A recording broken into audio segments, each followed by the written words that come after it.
Circular breathing. It's not that hard, but a lot of people seem to have trouble doing it. Now, the main problem when people go to circular breathe, they think that it's about having a lot of air. No, not so much. See, the thing about circular breathing is when you circular breathe, you have to keep air in your system. It's almost like drowning. It's the fact of the matter that you don't have air that makes you panic and frantic. But in this video, I'll be trying to show you how to circular breathe without that panic and frantic in your system. Now, circular breathing for a woodwindist or anybody who's playing, I'm playing a woodwind instrument, but circular breathing is basically when you hold the note, like I was just doing a couple of seconds ago, for a long extensive period of time. Now, Kenny G made this one of his prime techniques when playing the saxophone. Much like this one, a soprano saxophone, except it's straight. Now, the thing about him playing it that way is many people think he's of God status and he's able to do these things without, you know, having to take a breath, and it's like a magic trick or something like that. It's really simple. It's pretty much, if you use common sense and thought about it for a couple of seconds, you'll be like, oh, I could have done that myself. But today I'm going to be showing you how to circular breathe. Now, it's really not hard. It's going to take some practice. Like anything worth doing, it's going to take some practice and studying time. But what you really want to do first is you just want to make sure that you have your regular breathing pattern down. So you really want to take long, deep breaths, you know, just to get your breathing pattern down and get yourself used to your own breathing pattern, as if you're not used to your own breathing pattern. But the reason I say that is because when you circular breathe, after a while, it gets very tiring. And then you start to stop breathing correctly. And you really want to avoid doing this because, okay, for instance, when you're circular breathing, you're like, okay, I'm breathing normally, I'm taking in air and I'm putting out air. That's the basic gist of it. You're taking in air through your nose and you're harvesting it in your cheeks and pushing it out when you need it. Now, that's not necessarily when you run out of air. You have to make this a constant thing. Like Kenny G said it best when he said it was a bagpipe type of effect that you're doing. You're continuing air, because sound is not just and stop. No, sound is that continuation of air that you bring in through the horn. So what you want to do is you first want to think about, what are people listening to when they hear me play my note in general? Are they listening to, or are they listening to a steady note? Now, granted, I put some vibrato on there. When you're listening to a steady note, you have to keep that idea in mind when you're circular breathing. Because when you're circular breathing, air is continually going through your horn. You have to make sure that air is sustaining the note and sustaining the pitch, or the effect is truly gone. Now, even I haven't got it correctly. And even Kenny G says in his videos that it takes him years and years and years just to come close to even mastering this technique. And it's not even that easy. So what you want to do is you want to make sure that you're always perfecting that one note. It's a continuing cycle of, am I always tuning? Am I always blending? It's much like you're playing in a regular concert setting. You're always wondering if you're blending with the person beside you. Are you sounding alike? Are you one instrument instead of many? That's the same concept here we're doing in circular breathing. So let's give it a shot. Now, before I start this video or this technique, I want to make it known that I will be presenting maybe 2 more videos, much like this one, on how to circular breathe, because it's a really, really neat technique and it can really, really help your sound quality if you know how to do it correctly. Now, there's really no incorrect way of how to do this. It's just bad or not at all. Or good. Okay, so there's 3 ways you could do it. It could be good, it could be bad, or not at all. Now, when I say I mean, because not at all is you just not being able to circular breathe. But bad. For instance, if you're trying to circular breathe and the basic concept is through your nose, harvest it in your cheeks, and out when you need it. If you do it like this, now this example of bad.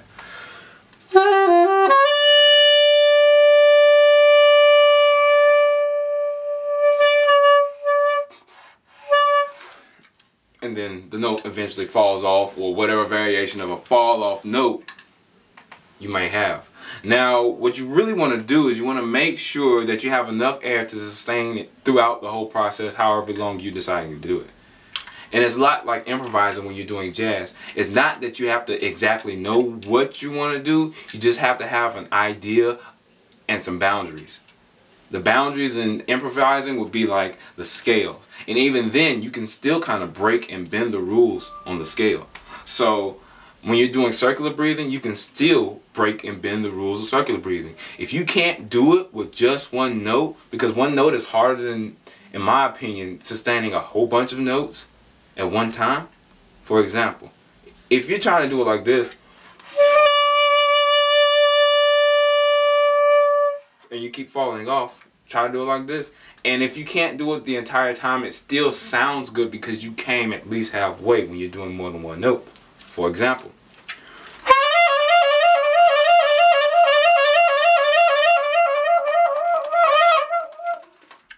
you fall off, but you're still, you know, you're faking it. And it's a wonderful way to try to fake it. So yeah, you guys, so this is a saxophone. You can do circular breathing with I believe brass instruments, woodwind instruments. So so when you're trying to do it with brass instruments, I don't really know how. It might work for you brass instrumentalists. If you know how to use your breath and can use this video to help you, by all means. But in this video, I'll be using my soprano saxophone. So I'm going to show you how to do it a relatively good way. I haven't mastered it yet. But what you want to do is, like I said, first, take your deep breaths and make sure you have your breath span however long you know how you can hold your breath. You know, so if you know you have a short breath span, like you don't want to, in a way, you don't want to put too much stress on not doing it. So what I mean by that is, when you know you have a short breath span, you always want to have that circular breathing process going. You don't really want to sit on your own breath span. You want to really kind of circular breathe it on out. And you're going to have a workout coming ahead. But if you're like me and I practice my breathing while I'm swimming and try to really get my breath span up, you can kind of sit on the note before you start to circular breathe. Now, circular breathing is not the entire process. You can sit on the note like you normally do,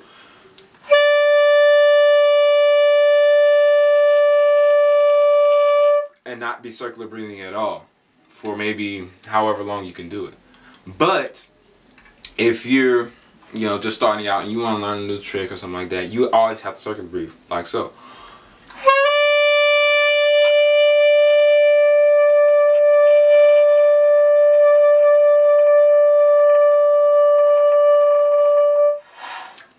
So, depending on what your status is with your lungs and your air intake and outtake, decide how you want to circular breathe accordingly. Now, I see that on YouTube you have a lot of people who try to teach it and they do it compared to their own rate or their own skills within circular breathing. And yeah, that's good, but that doesn't suit everybody. I'm trying to suit everybody in this video, and whether you have a short breath span, whether you have a long breath span. So you want to be able to push a lot of air through your cheeks. You want to be able to not hurt your cheeks, not strain your cheeks, but you want to be able to relax and have a good amount of air in those cheeks, because the amount of air that you have in those cheeks will decide what your note is going to sound like when you're circular breathing. Because if you don't have enough air in your cheeks to sustain the note while you're blowing in, while you're breathing in, it won't come in, and it won't sound in tune, and it won't blend. And the audience will obviously know I mean, the audience will give you cheers because you came close to doing something amazing, but then again, are you satisfied? Because it's all about you when you're getting up there, doing your solos, doing your gigs, doing whatever you need to do, you know, to make your crowd happy, to make your crowd believe in what you're saying when you're playing your music. So, so when I do this, this is the technique. It's very simple. Calm down, because I know a lot of people have been asking me, how do you do that? How do you do that? It's very simple. Just calm down, and it takes a while, but once you get it, you're like, I already knew how to do it. You're not even going to think about the struggle that you go through now. But just practice it. It's really good, especially when you're warming up. So I'm going to show you once more, and basically I'm going to tell you one more time what I'm doing. I am breathing through my nose, either storing air in my cheeks or pushing it out. The best idea that I've seen or I experienced when I'm doing it is bring it through your air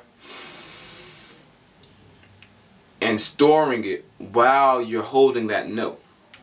So watch, I mean, you can't really hear me breathing in, but I'm doing it, and see the storing of the cheeks and the whole technique. So what I'm doing is I'm storing it in, holding it, harvesting it until I need it for the notes, and then watch my cheeks slowly deflate. You won't see a lot, but I'll try to make it as big as I can.